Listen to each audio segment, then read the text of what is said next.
नमस्कार विद्यार्थी मित्रमैत्रिणींनो, आज आपण उपयोजित लेखन या विभागामधला एक अतिशय महत्त्वाचा आणि तुम्हा सर्वांसाठी सर्वाधिक गुणांसाठी असणारा असा एक लेखन प्रकार अभ्यासणार आहोत. आणि हा लेखन प्रकार म्हणजे निबंध लेखन. आपला निबंध हा नेहमी प्रभावी असायला पाहिजे किंवा आकर्षक असायला हवा असे आपले शिक्षक आपल्याला नेहमीच सांगत असतात, तशा सूचना आपल्याला देत असतात. आणि याचं कारण असतं ते म्हणजे निबंध लेखन जर तुम्ही प्रभावी लिहिलेलं असेल, ते तितक्या ताकदीचं असेल तर अर्थातच या प्रश्नामध्ये तुम्हाला मॅक्झिमम गुण मिळणार आहेत. निबंध लेखन हा प्रश्न तुम्हाला जेवढा वाटतो तेवढा अवघड किंवा कठीण अजिबात नाही आहे. फक्त एक महत्त्वाची गोष्ट तुम्हा सगळ्यांना लक्षात ठेवायची आहे की निबंध लेखन हे एक टेक्निक आहे, तंत्र आहे. आणि हे टेक्निक तुम्हाला एकदा कळलं की मग सारा जमाना अपनी मुठ्ठी में असं म्हणत तुम्ही अतिशय सहज पद्धतीने निबंध लेखन करणार आहात. निबंध लेखन प्रभावी करायचं किंवा आकर्षक करायचं म्हणजे नेमकं काय करायचं हेच तुम्हाला मी आजच्या भागामध्ये सांगणार आहे. आणि हे सांगताना काही महत्त्वाच्या टिप्स तुमच्याशी मी शेअर करणार आहे. या सगळ्या टिप्स जर तुम्ही लक्षपूर्वक ऐकलात आणि त्यावर चिंतन केलंत, मनन केलंत, तर मग निबंध लेखनाची तुमच्या मनामध्ये ही जी काही भीती आहे, धास्ती आहे, ती कुठल्या कुठे पळून जाईल तुम्हालासुद्धा नाही कळणार. खरं तर आपल्या दैनंदिन आयुष्यामध्ये आपल्या आजूबाजूला नेहमीच कितीतरी घटना, कितीतरी गोष्टी घडत असतात. या घडणाऱ्या घटनांपैकी काही घटना चांगल्या असतात तर काही वाईट असतात, काही सकारात्मक असतात तर काही नकारात्मकसुद्धा असतात. आणि अर्थातच आपल्या समोर या ज्या घटना घडतात तर त्या घटनांचं चौफेर निरीक्षण कळत नकळत आपल्याकडनं होत असतं. आणि या चौफेर निरीक्षणानंतर आपल्या डोक्यामध्ये एक विचारचक्र सुरू होतं. पण होतं काय की आपल्या मनामध्ये हे जे विचार चालू असतात ते एकाच प्रकारचे नसतात आणि ते स्थिरसुद्धा नसतात. काही विचार हे त्या विषयाच्या अनुषंगाने असतात तर काही अगदीच अर्थहीन असतात. म्हणजेच आपल्या विचारांमध्ये एकूणच सुसूत्रता नसते, सुस्पष्टता नसते. आणि त्यामुळे आपल्या मनामध्ये हे जे विचार असतात त्यापैकी योग्य विचार निवडून त्या विचारांवर आपण चिंतन करतो, मनन करतो आणि त्यानंतर मग आपलं स्वतःचं असं एक मत बनवतो. आणि मग आपण जे बनवलेलं आपलं स्वतःचं मत आहे ते शब्दबद्ध करतो, ते या निबंधामध्ये. आपल्या मनातल्या विचारांची अर्थपूर्ण आणि सुसंगत अशी गुंफण आपण करतो. अर्थात ही गुंफण करणं जे म्हणते ती एक कला आहे आणि या कलेचं नाव आहे निबंध कला. आता निबंध म्हणजे काय?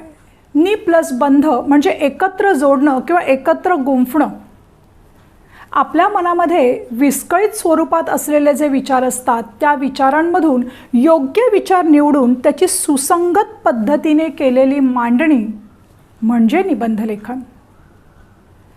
हे निबंध लेखन जेव्हा आपण करतोय त्यावेळेला काही मुद्द्यांचा विचार व्हायला हवा. त्यातला पहिला मुद्दा म्हणजे निबंध प्रकाराची निवड.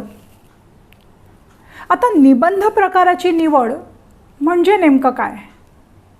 तर इयत्ता 10वीसाठी 3 प्रकारचे निबंध सांगितलेले आहेत, ज्यापैकी 3ही विचारले जाणार आहेत आणि कोणता तरी एक प्रकार तुम्हाला अटेम्प्ट करायचा आहे. 12वीसाठी त्यापेक्षा जास्त निबंध प्रकार दिलेले आहेत. पण सध्या 10वी आणि 12वीसाठी जे कॉमन 3 निबंध प्रकार आहेत त्या 3 निबंध प्रकारांवर मी बोलणार आहे. आगामी काही भागांमध्ये प्रत्येक प्रकाराचं विश्लेषण मी करणार आहे. निबंधाचा कोणता प्रकार अटेम्प्ट करायचा याविषयी बऱ्याच वेळेला मुलांच्या मनामध्ये संभ्रम असतो. म्हणजे आम्ही आत्मवृत्त लिहिलं तर आम्हाला जास्त मार्क मिळू शकतील, किंवा वैचारिक निबंध जर लिहिला तर आम्ही खूप छान पद्धतीने विचार करतोय असं परीक्षकांना वाटेल आणि मग आम्हाला जास्त मार्क मिळतील. हे जे सगळं असं तुम्हाला वाटत असतं ते चुकीचं आहे. खरं तर कोणताच निबंध प्रकार हा सोपा किंवा कठीण असा नसतो. म्हणजे वर्णनात्मक निबंध जास्त महत्त्वाचा का वैचारिक निबंध जास्त महत्त्वाचा की मग आत्मवृत्त महत्त्वाचं, असं खरं तर काहीच नसतं. जो निबंध प्रकार तुम्ही निवडणार आहात, लिहिणार आहात, तो निबंध प्रकार तुम्हाला कितपत कळला आहे, म्हणजे त्या निबंध प्रकाराची तुम्हाला किती माहिती आहे, तुम्ही तो निबंध प्रकार किती छान पद्धतीने परिणामकारक पद्धतीने लिहिताय हे जास्त महत्त्वाचं, निबंध प्रकार नव्हे. आणि म्हणूनच जास्तीत जास्त चांगल्या पद्धतीने जो निबंध प्रकार आपण लिहू शकतो तो निबंध प्रकार आधी मनाशी पक्का करायला हवा. जो निबंध प्रकार तुम्ही बोर्डाच्या परीक्षेला लिहिणार आहात तर तो निबंध प्रकार आधी ठरवून जर तशाच पद्धतीचे निबंध लिहिण्याचा तुम्ही सराव केलात तर बोर्डाच्या परीक्षेमध्ये त्या प्रकारातला कोणताही विषय जरी विचारला तरीसुद्धा तुम्ही अतिशय छान पद्धतीने हा निबंध लिहिणार आहात. विषय कोणताही असो, प्रकार तुम्हाला माहिती आहे, कारण तशा प्रकारचा निबंध लिहिण्याचा सराव तुम्ही केलेला असतो, प्रॅक्टिस केलेली असते. त्यामुळे कोणत्या मुद्द्यानंतर कोणता मुद्दा यायला हवा हा क्रमसुद्धा तुम्हाला कळलेला असतो. तशा प्रकारचे निबंध तुम्ही वाचलेले असतात, त्यामुळे हे अगदी सहज शक्य होतं.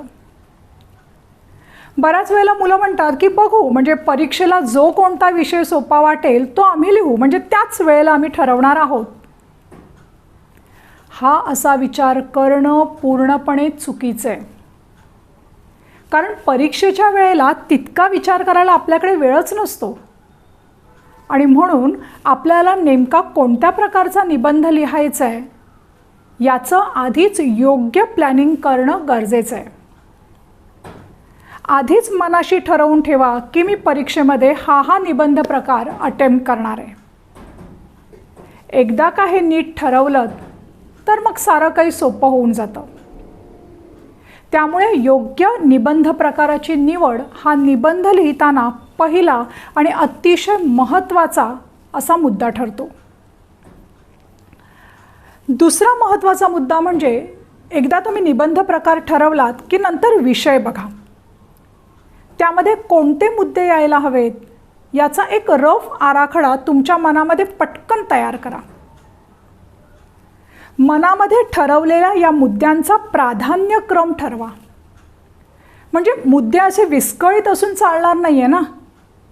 त्यामुळे होईल काय की तुमचा निबंध कुठेतरी भरकटू शकेल. आणि म्हणून या मुद्द्यांचा व्यवस्थित प्राधान्यक्रम ठरवणं खूप महत्त्वाचं आहे. निबंधात योग्य मुद्दा योग्य पद्धतीनेच यायला हवा. योग्य मुद्दा योग्य पद्धतीने म्हणजे काय सांगते. आपण हॉटेलमध्ये जेवायला जातो त्यावेळेला आधी काय ऑर्डर करतो, सूप, नंतर स्टार्टर्स आणि त्याच्यानंतर आपण मेन कोर्स ऑर्डर करतो. का मग आधी आपण मेन कोर्स घेतो आणि शेवटी सूप ऑर्डर करतो?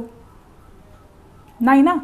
म्हणजे हा क्रम जसा ठरलेला असतो तसाच निबंध लिहिताना आपल्या मुद्द्यांचा क्रमसुद्धा ठरवून घेणं तितकंच महत्त्वाचं आहे. विचारांची मुद्देसूद मांडणी खूप महत्त्वाची आहे.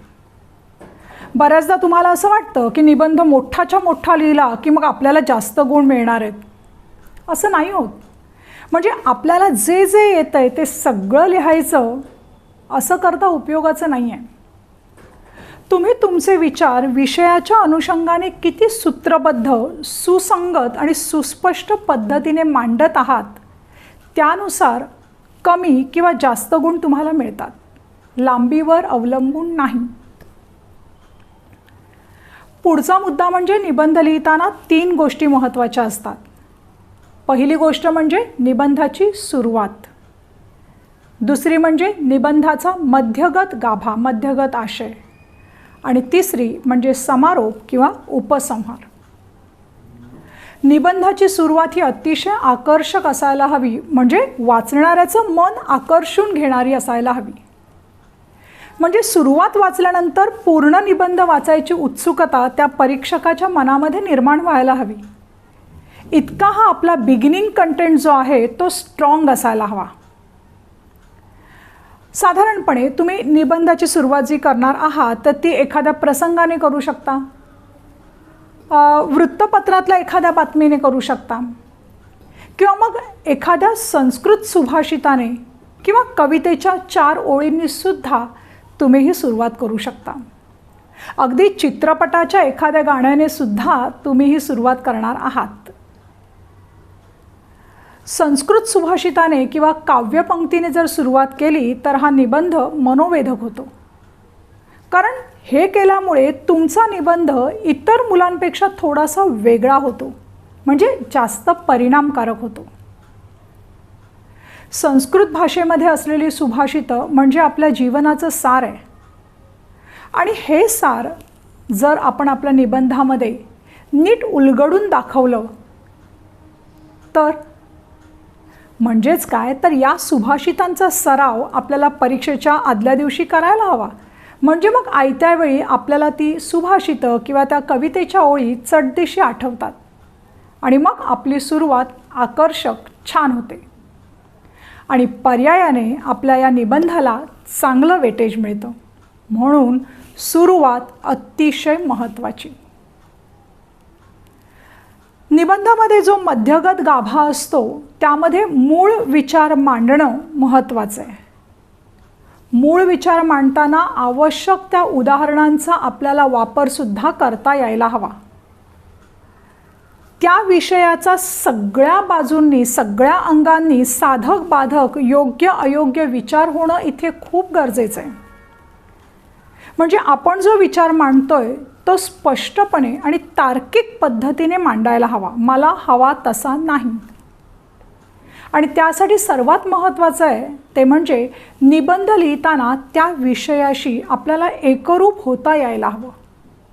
त्यानंतर आहे तो म्हणजे निबंधाचा शेवट, म्हणजे आपल्या निबंधाचा आपण करत असलेला समारोप. निबंधाचा शेवट हा नेहमी परिणामकारक असायला हवा. शक्यतोवर आपला जो निबंध आहे त्या निबंधाचा शेवट हा सकारात्मक असायला हवा, समर्पक असायला हवा. म्हणजे काहीतरी वेगळा विचार देणारा किंवा दुसऱ्याला विचार करायला भाग पाडणारा असा हा तुमचा निबंधाचा शेवट असायला हवा. सगळ्यांपेक्षा हटके, सगळ्यांपेक्षा वेगळा. म्हणजे शेवट करताना तुम्ही एखाद्या प्रसिद्ध व्यक्तीचं कोटेशन वापरू शकता, एखादी म्हण वापरू शकता, जेणेकरून निबंध वाचून संपल्यावर सुद्धा त्या कोटेशन्स परीक्षकाच्या मनामध्ये रेंगाळत राहतात. हे असं आपल्या निबंधाने समोरच्याला मंत्रमुग्ध करणं आपल्याला जमायला हवं. हे झाल्यानंतर महत्त्वाचा मुद्दा आपल्याला लक्षात ठेवायचा आहे तो म्हणजे निबंध लेखनासाठी वापरत असलेली आपली भाषा, म्हणजे एकूणच आपली भाषाशैली ही सहज, सोपी आणि अर्थात ओघवती असायला हवी. म्हणजे उगाचच अवजड बोजड शब्द वापरायचे शक्यतोवर टाळा. भाषा फार क्लिष्ट किंवा गुंतागुंतीची किंवा मग अलंकारिकसुद्धा गरजेची नाही आहे. पण हो, भाषेचा डौल हा विषयानुसार असायला हवा. म्हणजे रम्य पहाट असा जर विषय असेल तर आपल्या निबंधाची भाषा ही अतिशय हळूवार असायला हवी, तरल असायला हवी. भ्रष्टाचार किंवा मग स्त्री अबला की सबला अशा प्रकारचा जर आपण निबंध लिहित असू तर मग आपली भाषा जी आहे ती अतिशय रोखठोक आणि स्पष्ट असायला हवी. निबंधामध्ये कॉपी पेस्ट करून कधीच मार्क मिळत नाहीत, लक्षात घ्या. निबंध लेखनाची पुस्तकं नक्की वाचा, पण कॉपी पेस्ट करणं टाळा. आपण हे जे अवांतर वाचन करतोय, निबंध वाचतोय, त्यातलं कंटेंट लक्षात घ्या, तो लक्षात ठेवा आणि तो तुम्ही जर आपल्या निबंधात वापरलात तर खूप छान. म्हणजे पुस्तक वाचताना एखादं चांगलं वाक्य तुम्ही वाचता. म्हणजे लेखक प्रवीण दवणे एका ठिकाणी म्हणतात, यशाची राईस प्लेट रेडीमेड नाही मिळत, यश शिजत ठेवावं लागतं. निबंध लिहिताना संदर्भानुसार जर अशा कोटेशन्स त्या लेखकाच्या नावासहित लिहायला तुम्हाला मिळाल्या तर हरकत नाही, पण लेखकाचं नाव तुम्हाला माहीत असायला हवं. लेखकाचं नाव आणि कोटेशन याची गल्लत मात्र करू नका. म्हणजे स्वामी विवेकानंद यांचं वचन तुम्ही लिहिता आणि महात्मा गांधी यांच्या नावावर जर तुम्ही तिकडे कोट करत असाल तर फार फार चुकीचं इम्प्रेशन परीक्षकावर पडतं. याचं भान आपल्याला ठेवायचं आहे. त्यामुळे ते कोटेशन नेमकं कोणाचं आहे हे जर तुम्हाला माहीत नसेल तर नुसतं कोटेशन लिहा, पण चुकीची नावं लिहिणं टाळा. निबंध लेखन किंवा उपयोजित लेखन म्हणजे आपल्याला व्यक्त होण्यासाठी मिळालेली एक जागा.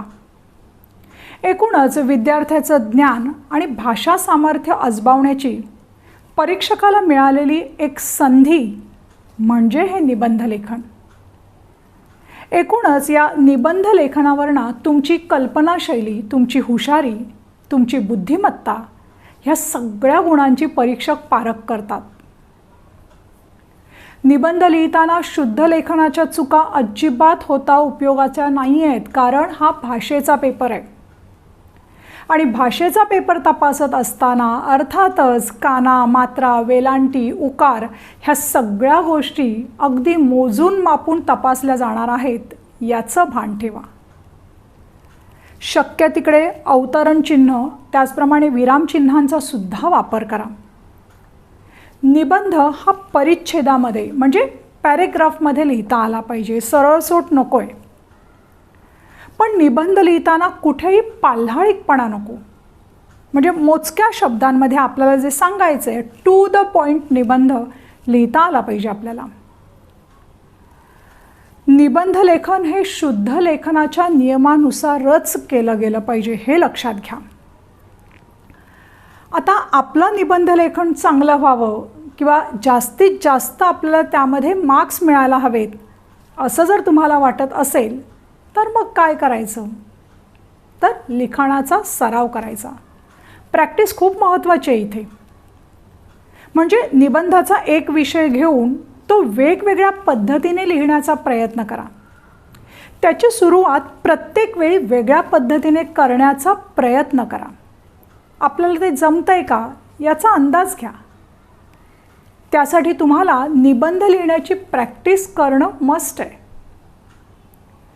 जो निबंध प्रकार तुम्ही निवडलेला आहे त्याच निबंध प्रकाराची जास्तीत जास्त प्रॅक्टिस करा. त्याच निबंध प्रकाराची, त्याच प्रकारचे निबंध शक्यतोवर पुस्तकातून वाचा. म्हणजे मग कशानंतर काय लिहायला हवं, कोणता मुद्दा यायला हवा हे तुमच्या पटकन लक्षात येतं. उत्कृष्ट निबंध लेखनासाठी अवांतर वाचन म्हणजे मग आपल्या विचारांना चालना देणारं अवांतर वाचन खूप महत्त्वाचं ठरतं. पाठ्यपुस्तकाव्यतिरिक्त तुम्ही काय वाचताय? वर्तमानपत्राचं वाचन तुम्ही करताय का? तुमची वोकॅब्युलरी, ज्याला आपण मराठीमध्ये शब्दसंपदा म्हणतो, ती किती आहे? ज्या भाषेमध्ये तुम्ही निबंध लिहिताय त्या भाषेवर, त्या मराठी भाषेवर तुमचं कितपत प्रभुत्व आहे? ह्या सगळ्या गोष्टींचा अंदाज तुमचा निबंध तपासल्यानंतर परीक्षकाला येत असतो. त्यामुळे थोडंसं का होईना वेळ मिळेल त्याप्रमाणे अवांतर वाचन करणं खूप महत्त्वाचं आहे. आता आज आपण निबंधाचा पहिला प्रकार अभ्यासणार आहोत आणि तो प्रकार म्हणजे वैचारिक निबंध. याच निबंध प्रकाराला चिंतनात्मक निबंध असं सुद्धा म्हटलं जातं. या प्रकारच्या निबंधामध्ये विचार महत्त्वाचा. विचार म्हटला की मग दोन बाजू आल्या. म्हणजेच दिलेला विषय दोन्ही बाजूंनी मांडणं हा वैचारिक निबंधाचा गाभा आहे. या वैचारिक निबंधामध्ये कल्पनाविलासाला अजिबात स्थान नाही आहे. म्हणजे स्त्री अबला की सबला असा जर विषय आला तर मग पूर्वीच्या काळी स्त्री कशी होती, काळानुरूप या स्त्रीमध्ये कोणकोणती स्थित्यंतरं होत गेली, आत्ताच्या काळामध्ये असणारी ही स्त्री कशी आहे. आजची स्त्री सबल आहे हे तुमचं म्हणणं पटवून देताना आपल्याला इतिहासातले दाखले देता आले पाहिजेत. दैदिप्यमान यश मिळवणाऱ्या स्त्रियांची उदाहरणं देऊन मग तुमची बाजू म्हणजे स्त्री सबल आहे ही बाजू योग्य कशी आहे किंवा मग तीच बाजू योग्य का आहे हे तुम्हाला तिथे पटवून देता आलं पाहिजे. तेवढं आपलं वाचन चांगलं असलं पाहिजे. ती अबला आहे या विचाराचं आपल्याला प्रयत्नपूर्वक खंडन करता आलं पाहिजे. आणि हे खंडन करत असताना तुमचे जे शब्द आहेत ते मिळमिळीत असून चालणार नाही आहेत. तुमच्या शब्दाला एक विशिष्ट धार असायला हवी, शब्दांमधनं ती दिसायला हवी. आणि या ठिकाणी तुम्ही जे शब्द वापरणार आहात तर त्या शब्दांवरून परीक्षकाला एकूणच तुम्ही व्यक्ती म्हणून किती प्रगल्भ आहात, व्यक्ती म्हणून तुम्ही किती सजग आहात, किती जागरूक आहात याचा अंदाज येत असतो, ज्याचा सकारात्मक परिणाम तुमच्या गुणांवर होतो. आणि म्हणून हे महत्त्वाचं. आता या विषयाची सुरुवात तुम्ही कशी कराल तर संस्कृतमध्ये देवीचं वर्णन करणारं एक सुभाषित आहे. या देवी सर्वभूतेषु बुद्धिरूपेण संस्थिता नमस्तस्यै नमस्तस्यै नमस्तस्यै नमो नमः. हे सुभाषित लिहून मग नंतर तुम्ही असं लिहू शकता की या संस्कृत सुभाषितामध्ये ज्या दुर्गादेवीचं वर्णन केलेलं आहे त्या दुर्गेच्या विविध रूपांचा आविष्कार आपल्याला आजच्या स्त्रीमध्ये पाहायला मिळतो.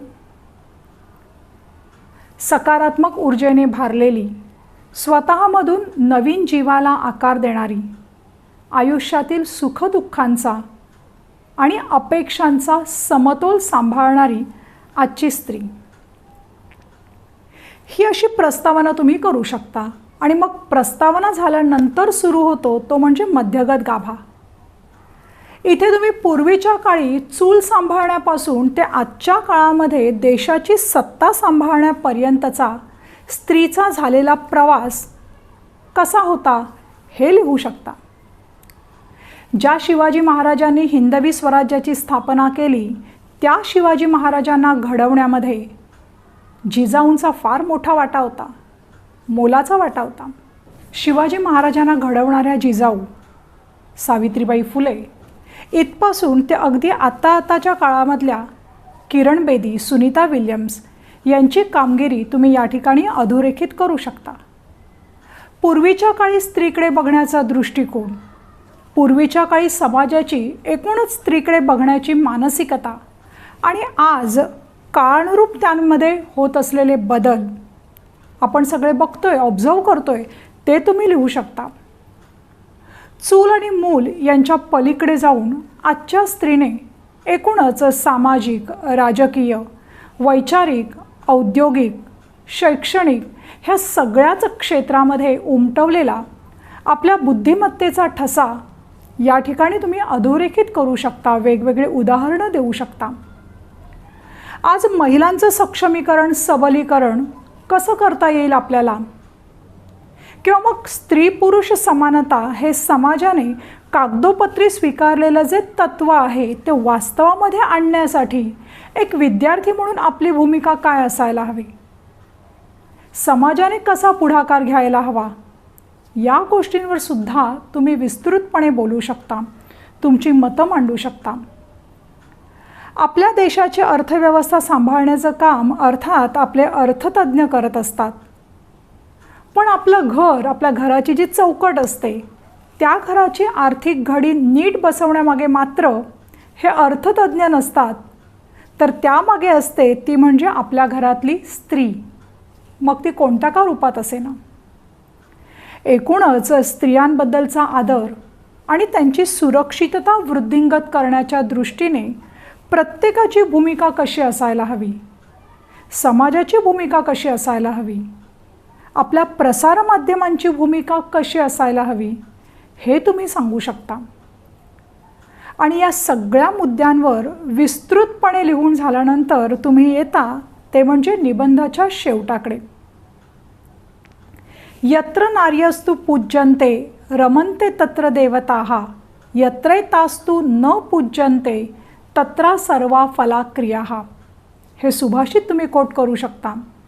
किंवा मग तुम्हाला संस्कृत सुभाषित नसेल येत तर मग एखादी छान काव्यपंक्तीसुद्धा लिहू शकता. म्हणजे दारासमोर अंगणामध्ये सुबक रांगोळी दिसावी, दारासमोर अंगणामध्ये सुबक रांगोळी दिसावी, प्रत्येक घरात किमान एक मुलगी असावी. अशा प्रकारे एकंदर तुम्ही ह्या वैचारिक निबंधाची सुटसुटीत मांडणी करणार आहात. वैचारिक निबंध कसा लिहायचा, त्याची मांडणी कशी करायची हे उदाहरणासहित आता मी विस्तृतपणे इतका वेळ बोलते. पुढच्या म्हणजे आगामी भागांमध्ये सुद्धा मी निबंधाच्या एकेका विषयावर उदाहरणं घेऊन बोलणार आहे, जेणेकरून तुम्हाला त्या वेगळ्या प्रकारचा निबंध, त्या निबंधाचा आशय नेमका कसा मांडायचा, तो मांडताना कोणती काळजी घ्यायची आहे, हे अगदी व्यवस्थितपणे आकलन होऊ शकेल. विद्यार्थी मित्रमैत्रिणींनो, आजचा विषय आणि माझा हा व्हिडिओ तुम्हाला जर आवडला तर नक्की लाईक करा, शेअर करा आणि सबस्क्राईब करा. पुढच्या व्हिडिओमध्ये मी निबंध प्रकारांवर बोलणार आहे, पण हो, 27 फेब्रुवारी म्हणजे मराठी राजभाषा दिनाच्या निमित्ताने मी मराठी भाषेवर बोलणार आहे. खरं तर हा विषय असणार आहे मराठी राजभाषा दिन विशेष, परंतु यामध्ये मी जो विषय मांडणार आहे तो विषय म्हणजे तुमच्या मराठीच्या एका विषयाची तयारी असणार आहे. मराठी असे आमुची मायबोली किंवा मराठीचं महत्त्व, अशा विविध प्रकाराने हा विषय तुम्हाला परीक्षेत विचारला जाईल. आणि हा माझा पुढचा व्हिडिओ जर तुम्ही ऐकला तर तो निबंध नक्कीच तुम्हाला चांगल्या प्रकारे लिहिता येणार आहे. आगामी भागामध्ये भेटूया. पुन्हा एकदा धन्यवाद.